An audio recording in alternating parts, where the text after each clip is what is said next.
Welcome to the Army Empire Podcast, your go-to podcast for insightful tips on investment strategies, entrepreneurship, and all things money matters.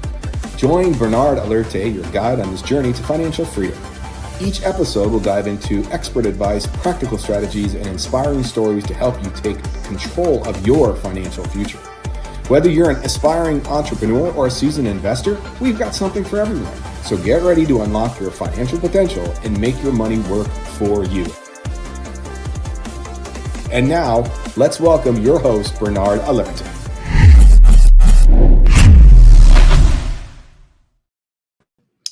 Hey, it's a beautiful day. Yes, it is. Absolutely. It's a beautiful day to learn a little bit more about all things money matters.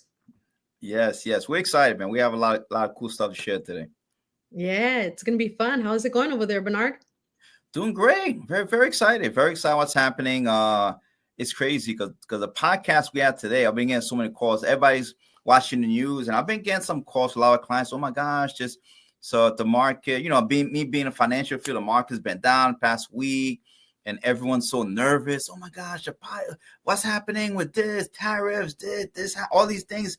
They're cutting the government, laying people off, and all these different things that are happening, and people get nervous sometimes, right? So because it's easy to get caught up in the news. And I say, you know what, let me do a podcast on that. Let me do a podcast on that just to educate families out there. Also let them know what's happening, the right mindset, no matter what's happening, to stay. And one of the slides, which we're going to go over, says, invest with your head, not the headlines, right? Which is so cool. Oh, I love that. Well, let's go ahead and just welcome, first of all of those who are watching on, we have YouTube right there. Hello, Coach and Liz. Hello. On YouTube, we have some folks joining us already on Instagram and right here on Facebook. Thank you so much for joining us. Don't forget to comment, to like, to share, to subscribe to all the platforms. And absolutely, as always, grab the pen and paper because we are going to take some notes. I love that you're able to I'm sure you're getting the messages saying, hey, there's all these things going on. So what can you share? What should I do? What should I do? And you know what? And here's what I always tell. Why? And the topic of the talk today is, why is it a great time to invest, right? Why now is always a great time to invest. And no matter what's happening, every single time is a great time to invest. And let me share with you why. It seems counterintuitive, but it is. If you think about that, this is the bear market versus the bull market. Everybody see that? We see the bear, the bull, and no one really knows what does that actually mean, bear or bull market. And I'll explain. The bear market is when the market is going a correction. Let's say it's going down a little bit, the stock price is going down a bit. That's called a bear market. A bull market is when everything's going up. The market is going, and the S&P 500 is going up. So that's what I call a bull market versus a bear market. That's where, if you look at the Wall Street, right? Actually, in Wall Street, there's a big bull. There's a big, huge bull that everyone, like a tourist, goes and take picture of in New York City. That's exactly why. Okay, I want to look at that again. So it's bear means what? The bear is when the market is going down, it's going the correction, right? Bull is when the market is going up. I love that. Ready for our first slide? Absolutely, we're ready. Here we go. Thank you, Jenna. Jenna has already shared the podcast. Thank you. Absolutely. And if you think about there's always a cycle of market emotion. What happens is when the market goes up and down, there's a lot of emotional things that happen. People go to a lot of emotional, and that's what happens. Sometimes they make the wrong decision going emotion. This is the emotion that happened. Let's say if you look at this, right? In the past 50 years, the average stock market has nearly like 11%, pretty much, right? Average about 11%. And that's include natural changes, right? Performing, right? If you think about what's happening, right? Let's look at the going up market. When the market's going up, there's what? There's optimism, right? Everybody's excited. Oh my God, it's optimism. There's excitement. There's a thrill. When it keeps going up, there's a thrill. Last year, the market went up 20-25%. Oh my gosh, euphoria, right? And if you think about that, at that point in time, this is where sometimes it's kind of dangerous sometimes, right? Because what happens, people get aggressive. People go, oh, they hear about this. I heard about this stock going, they're 50%. Let me put my money in there. No, that is where people make mistakes, right? And sometimes you feel like, oh my God, why am I so smart, right? Everything's going up. You see your portfolio going up. So you get excited. But guess what happens? It also shifts, right? It starts shifting a little bit, right? It's like what's happening right now. If you look at it, everybody's going through some anxiety. There's anxiety. Everybody like, oh my God, you're nervous. What's going to happen? And there's denial. It goes to denial, then fear, right? It goes down even more, then desperation, right? And this is when people make the mistakes, right?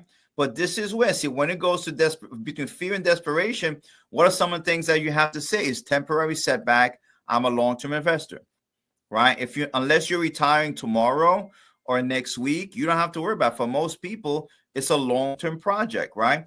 The desperation, panic, and that's when people panic, pessimism, right? How could I have been so wrong? And this is when people make mistakes.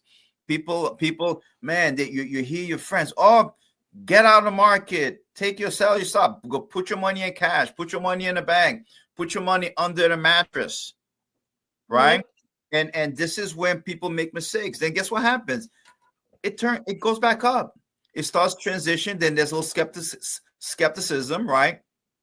Right? It's like, oh my God, is this really gonna happen? Then guess what? There's hope. Oh, it is doing good, right? Then relief, then optimism.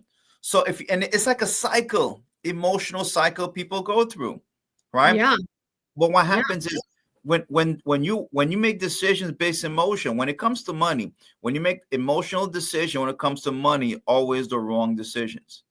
Oh my gosh. Jenna said she almost bought Bitcoin today because of the shift. Exactly. Because it's emotional. It's an emotional thing that happens to us. I love that we're looking at this roller coaster ride of emotions. It's a roller coaster ride.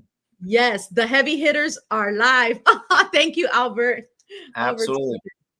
It's so true. So that's what happens. So there's a market. It's like, and I was like, I'm glad you mentioned the analogy of a roller coaster, right?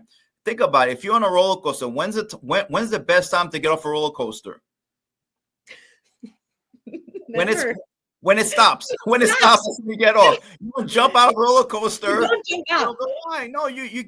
That's when you jump off, right? When it stops, that's when you get off. So when you've hit your goals, this is when you make adjustment. If your goals have not changed, don't make any changes, right? So this is the emotion people go through, and this is a reason, right? If you look, I mentioned the market has been average about 11% for the past 50 years. If you look at average rate of return, but guess what happens? The average investor return is 3%. Yeah. So most investors are getting 3% on their money versus the market getting 11%. Why is that? Because what happens is most people invest euphoria at the point of maximum risk. This is where they invest, right? And guess what happens? When it starts going down, they sell. They get out of it, right? It's like you have to look at the market. And I like to use the analogy. You have to look at the market as if you bought a house. Let's say if you bought a house and you live in the house, right? And you stay in the house. Let's say the house price goes down, for example, right? What do? You don't sell your house. Guess what you do? You stay in the house. Listen, I'm living in this house. The market, maybe the value has gone down on paper. Now, when I sell the house, this is when I take a loss. So guess what? You stay in. You don't sell your house. If you see oh my gosh, it's appraised as this, you don't get out. Say you stay in the house. You stay the course, right? So this is the market, right? So let's look at the next slide, right? The next slide, we talk about invest with your head, not the headlines. And right now, there's so many headlines. If you think about, there have been plenty of reasons not to invest in the market for the past years. And long-term investors, right, the results have generally been very positive. This is how the S&P 500 is done for the past since 1994. And if you look at every single year, I know it's very small. I can't read. I put my glass. I can't even read, right? Average return. Think about things that happen, right? Since 1994, right? Great things happen, right? If you think about even the past couple of years, coronavirus affected, right? If you think about everything, the Iraq war, all these different things that people go through, right? If I look like financial crisis, 2008, mortgage foreclosures, rising prices, the Ukraine war a couple of years ago, all these different things that affect people, no matter what happened, the market has kept going up, right? See, if you invest $10,000 in the market in December 1993, if you stayed the course, it would have grown to 181,000 at 10% rate return over that period of time. So this is why invest with your head. There's always going to be a headline. There's always going to be something tariffs. We're going to add tariffs to that soon. That's going to happen. But guess what? You got to stay the course, right? If you look at the red bar, if you look at on the bottom, right? Way down at the bottom of that one. The bottom of that slide, right? If you look at Yeah. the green, you see greens and reds. Mm-hmm. See, greens is how positive the market has been. Red is maybe the negative part, the years of market. So if you think about it, since in 1994 to 2024, that's 224, that's over a 30-year time frame. There's been 3, 5, 6 down years and 24 up years. So why would you wanna make a decision based on 6 down years? Right. So this is why it's so important. It shows you visually what happens to the market over a period of time. All right. That's really good. Absolutely. So if you look at the next slide, this is Warren Buffett. Warren Buffett, for the CEO of Berkshire Hathaway, this is what he said: bad news is an investor's best friend. It lets you buy a slice of the American future at a marked down price. Right. And see, that's so when the market's right now, a lot of families come, listen, what happened? The market, like, it's a sale. Invest some more money. If you have some money, invest some more money, because you can buy shares at a low price. You have to look the same way. You would never buy a house at the highest point. When you buy a house at the lowest peak, right? Now, let's say if you think about it, right? Let's look at real estate, so people can understand more familiar with, in other words, right? Let's say there was a real estate crash, a mortgage crash in 2008, 2001, everything went down. When was the best time to buy a house? It was in 2008. It's 2008. This is the best time to get. Was the best time when there was houses. Unfortunately, people have foreclosures. Those were the best. If you were an investor, now for families, that was devastating for a lot of families. But if you were an investor, the best time to buy a house is at low prices. It's the same thing with the market. It's the same psychology, same math that works in real estate works also in the market, right? Mm-hmm. So whenever you have to take the path, whenever you see, oh man, everybody get out. When your friends and family tell you got to get out, do you see market? You do a total opposite. In other words, right? So if you look at the next slide, right? And this is the best, but after this is what it tells you. This tells you at the end of the bear market, what happens to right after, let's say, a year or the market went down. What did it do the next year? Look at this, right? Other than 2001, right? It went down 11%, right? But guess what happened in 2002? It went up 36%. 1 year return, 5 year return. You see it? Yeah. See the difference? 2008, after the market crashed in 2000, went down 36, 30%. Guess what happens? It went up 49%. That's why I always tell, when I remember in 2008, as I said, do not make a move, whatever you do, unless your financial situation has changed, unless your goals have changed.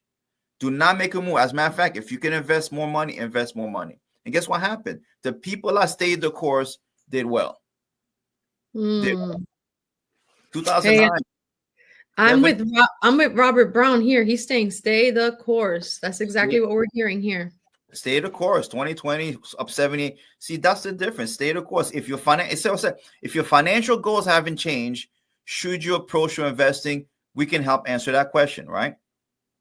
So let's take a look at the next slide, right? See, there's proven fundamentals that if you use those fundamentals, no matter what happens, you'll do okay. You'll do pretty well, okay? And we talked about the past podcast when we talked about more about investing, mutual fund, invest professional money management. And there's 3 simple concepts. If you apply these concepts, one is dollar cost averaging, right? All it means is if you're investing money, this is for people that are investing money on a monthly basis, or if you have a 401k, for example, and your money's coming out of your check every single week or every 2 weeks, right?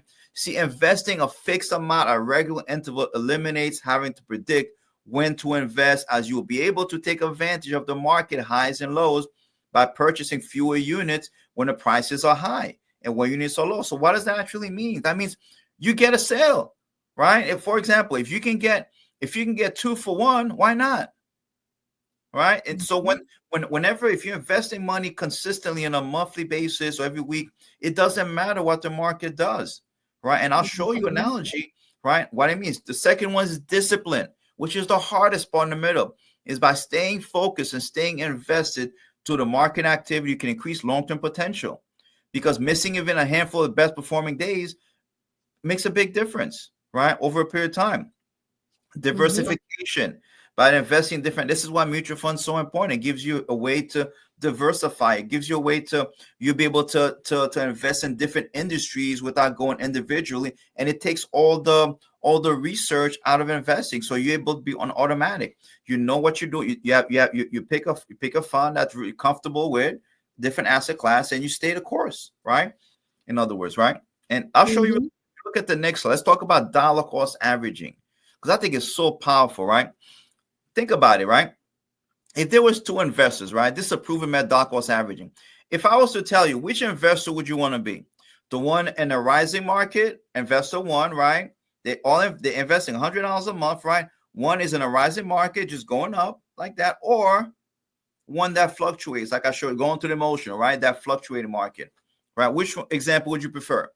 For most people looking at it, they will say a rising market, investor A, rising market, right? But let's take a look at the actual numbers, right? If you look at the next slide. I'm so into this. Yes. Look at the next slide, right? For example, investor A, if you look at the share, because whenever if you're investing $100 a month, for example, right? What happens? You're buying shares of a mutual fund. So let's say the share price is $10 a share, you're buying 10 shares. If it's $20 a share, you're buying 5 shares. Very simple, right? So if you think about it, if you have the investor A where share price goes from 10 month to 12, 14, 16, 18. So what you're doing, if you're investing $100, you're actually buying less shares over a period of time because the share price is going up because you're investing a fixed amount. Guess what happens? You accumulate 42 shares, which is not bad. Looks like investor B. Investor B is still at $10, 10 shares, right? Guess what?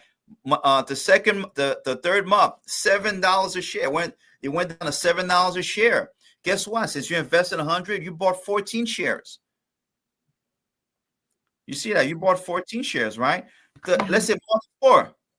Guess what? It went down $4 a share. This is where, if you think about it, oh my gosh, the share price went down almost 50%. Guess what you did? You bought 25 shares because you stayed the course. See, at this point in time, when it goes from 10 to 7, 7 to 4, this is when the slide I showed you the emotion, panic sets in. And people, I'm out. That's it. I got to stop. And they move their money into something, cash or something, right? But this is where the fortunes are made. This is where you can get wealthy. This is where wealthy people, investors, make most of their money, right then and there. Guess what happens? You bought 25 shares. Look at it, just a small 6-month time frame. The same money invested, you accumulate 126 shares. 126 shares. Exactly, right? It's the same way. If you were to tell someone, is it better to buy, let's say a house is worth a highest price at the high $500,000, or is it better to buy 2, 3, 4 houses worth $100,000 each, $200,000 each? Which is better? Buy more houses, because when the houses go up, guess what happens? It compounds. This is totally what we need. Literally drop some money emojis if this is making sense to you. And if you're thankful that we have somebody like Bernard who is opening up our eyes to understand this so that we're able to see it. Because when you look at that first slide, oh, absolutely, you're thinking, oh, I want to be the first one. Exactly. I want to be A. I want to be A. But when you have someone to explain, just like Bernard just explained to us, this is why having a financial coach is so important, is that you realize, oh, wait a minute, this is completely not what I thought. He's pulling the layers back so that we can see and understand. Show me the money emojis. Listen, if I was watching, I'd be like, money emojis all the way through, because you're letting us see exactly where we're going to be putting our money. Exactly. As a matter of fact, let's say right now, we don't know what's going to happen. It might go down a little bit, right? Guess what? Invest more. Start putting some more money. Invest some money. If you have your 401k, if you were getting 8% or 10% of your income, increase it to 12% or 13%. That makes a huge difference by doing that. So this is so powerful. Yeah. So no matter what, dollar cost averaging takes everything. Now let's talk about diversification. Mutual fund. We talk about what's mutual funds. Mutual funds is there's individual investors and your money's professionally managed. So your $100 a month is invested is pooled with the same amount of, let's say if you have a big institution that's billions of dollars, is invested the same way, managed the same way, and look at the difference. Guess what happens? Mutual funds, there's a lot of companies. Average mutual fund owns almost 150 stocks.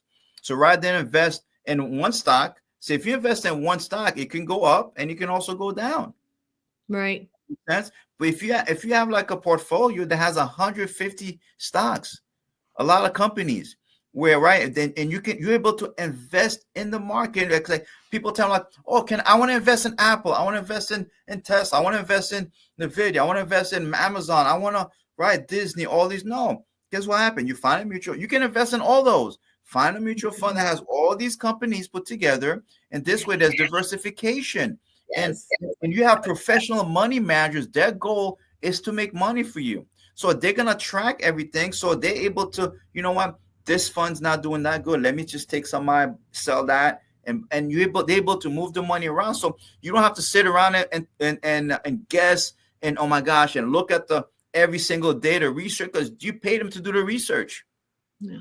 Right. All you have to do is stay the course, able to have that, right? And you're able to get some mutual funds is probably one of the best places for an average American to invest their money for their retirement, for their serious money. Absolutely 100%. And literally the typical mutual fund does hold about 150 stocks on average. Yes, a lot of some old less, some more. It depends.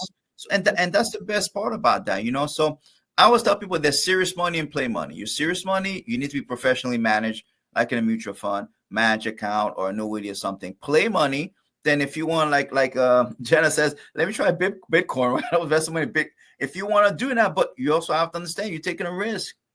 Yeah, you lose it also, right? If you can't afford to lose it, do not invest it in something aggressive, something you're not too sure. But if you say, you know what, this is money for long term, I have a time frame, right? I'm good. And if you're not sure how much, which one money, we have past podcasts. We talked about the best way to save and invest to use, you know? Yeah, that's so good. So good. So you said the play money. Say what you said a second ago. It was something about there's two kinds of money. There's serious money and play money, right? Serious money. Serious money is money you can't afford to lose. Mm-hmm. You can't afford to lose. Play money says, man, if I lose that 5,000, 1,000, 10,000, it's not really going to affect me financially. That's play money. Your serious money should always be invested in professionally managed funds. That right there. Serious money. Yes. Professionally managed funds. Perfect. Play money. If you want to, my cousin told me about this and about that, and give it a shot. He doubled his. I don't believe in that, to be honest with you. And I've talked about that. If someone tells they can double your money in a year or 6 months, run away, run as fast as you can. Delete, relocate your house. Don't answer the calls anymore. You just do everything. I'm telling you, right? And look at the difference. And I believe this is such a perfect example. Making wrong decision. This is a tale of 5 investors, right? 5 different people, right? If you have 5 investors, there's 5 investors that invested $10,000 in the stock market, S&P 500, in September 2008, right? If they kept their investment to the market crash in February 2009, by the end of the March, right, that $10,000 turned to $5,800 because the market went down. Now, what happens to most people now, we're going to see the difference between someone emotionally, right? What the mistakes that they made. Look at Investor One, which a lot of people did, unfortunately. They sold the investment, that $5,800, right? And they said they put it under a mattress.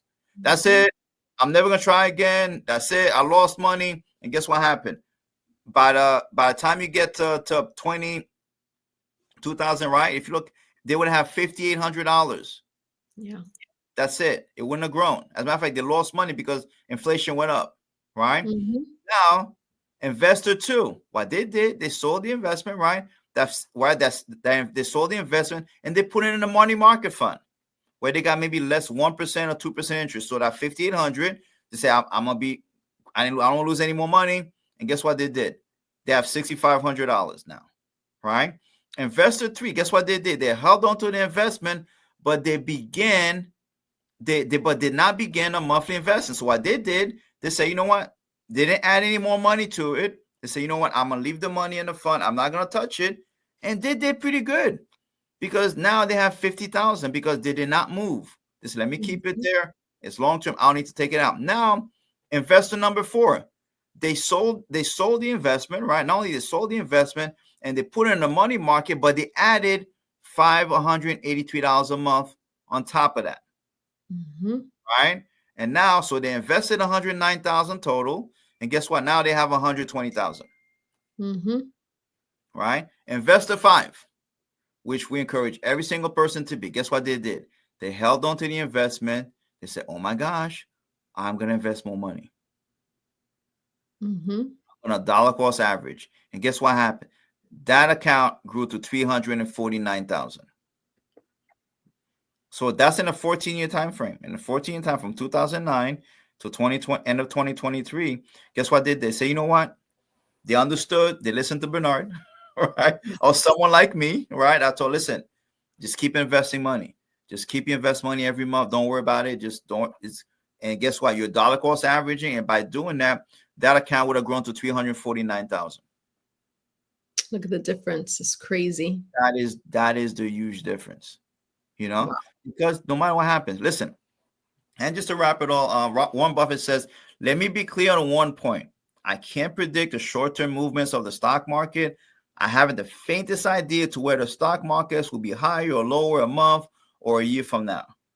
But what is likely, however, is that the market will move higher, perhaps substantially so, well before either sentiment or the economy turns up. So, listen, I'll tell my clients all the time, listen, I can't predict if the market is going to go up or is going to go down. But if you have the right strategy and you stay the course and you stay engaged and you take the emotions out of it, and you'll be okay. Yeah. You'll do all right. Don't make bad decisions. Don't listen to other people. Listen to your advisor, the only person you listen to. And one thing that's very scary right now, because, and I talked about IULs a couple of shows back, and what happens, this is, people have to be careful. Oh, see what happens in the market? Put your money in IULs, and don't do that. Whatever you do, don't take money that you have invested in your retirement plan, put an IUL or somewhere else. Stay the course. If you're not sure, speak to an advisor. Speak to someone that's investment licensed. Yes. That has a securities license. Speak to someone that has investment license. They can guide you, okay? Because they'll understand what the market. They're not gonna have you. If you speak to someone that just maybe have a life insurance license, nothing wrong with that. They're gonna gear you to something that's not gonna benefit. That's gonna have a lot of fees, and that's not gonna benefit. You will end up losing no matter what. No okay? matter what. Stay the course. Stay the course no matter what. Now, everyone's different. Everyone has a different risk tolerance, right? Everyone. So sit down with your advisor and say, listen, figure out your risk tolerance. Maybe you can't deal with that fluctuation. So whatever it is, but stay the course. Whatever you say, stay the course and have someone that you can trust, that's going to give you the right information, that has the experience, that's seen the ups and downs, that can guide you the right way. Oh, I like those two words, risk tolerance. Yes. That's why it's important to sit with someone so you can understand, because not everybody has the same risk tolerance. That is really good.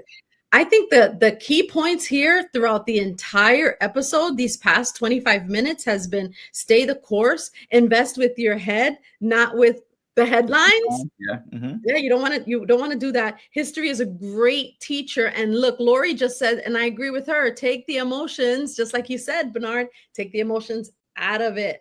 Yes. That's it right there. That's it right there. When it comes to money, the only reference point that you need to use money is logic.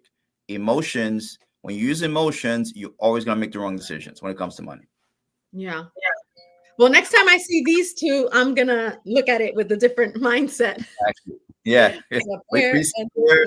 Bull market, yes. You'll see a big difference. Guys, thank you so much for joining us. Those who have been with us on YouTube and on Facebook and on Instagram, thank you for joining us and for your comments. Yes, absolutely. Such a valuable individual. That's Bernard. That's Mr. Alerte for you. So good. Thank you so much for always blessing us every Tuesday with these amazing episodes, encouraging us, educating us, giving us so much knowledge when it comes to all things money matters. Thank you so much. And we will see you again next week. Anything else exciting you got coming? You got anything else under your sleeve? Yeah, we have a couple podcasts, a couple things. We'll couple things we're working on. It's going to be good. We're coming into spring, guys, and we are excited for everything that's ahead here at the Army Empire podcast. We'll see you again next week. Thank you, Bernard. Take care, guys. Take care, Liz. Feel better. Thank you. It's been a crazy 4 days, but I'm ready. I'm ready there. Thank you, guys. Absolutely. Bye-bye. Take care, guys. Thanks for tuning in to the Army Empire podcast. If you enjoyed this episode, don't forget to subscribe and share it with your friends. Join us next week for another exciting edition, and until then, keep building your empire.